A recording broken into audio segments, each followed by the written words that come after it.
comme je le disais tout à l'heure pour le personnage de Tom Cloudman, si je densifie pas suffisamment mes rêves, j'arrive pas à m'en sortir avec ma réalité, du coup ça devient une autre réalité. Je dis pas que c'est la voie à suivre pour tout le monde, il y en a qui sont... On n'a pas tous besoin des mêmes choses, mais moi, pour arriver à m'en sortir et puis pour donner à mes proches, etc., et pour être dans l'élan et dans l'aventure, j'ai besoin de cette transformation-là. Donc évidemment, elle est encore plus exacerbée quand j'écris, que ce soit des chansons avec le groupe ou des livres. J'ai vraiment toujours besoin de cet équilibre fragile entre le premier et le deuxième degré, l'âge enfant, l'âge adulte,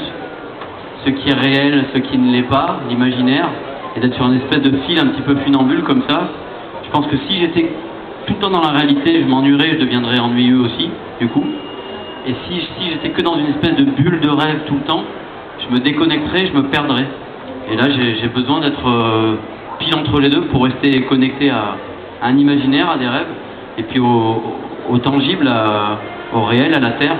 C'est le meilleur exemple que j'ai trouvé, je crois que c'est l'arbre. Parce que l'arbre, il a les racines solidement plantées dans la terre, et en fait, si on le regarde à l'envers, c'est comme si les branches étaient plantées dans le ciel. Et c'est cette espèce d'équilibre-là entre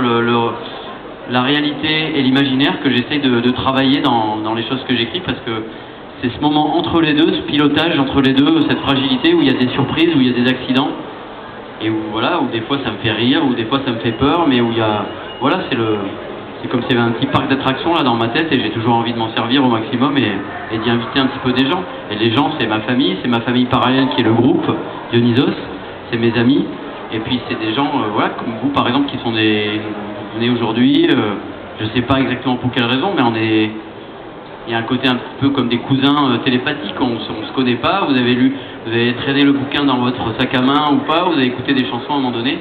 donc d'une certaine manière on se connaît, et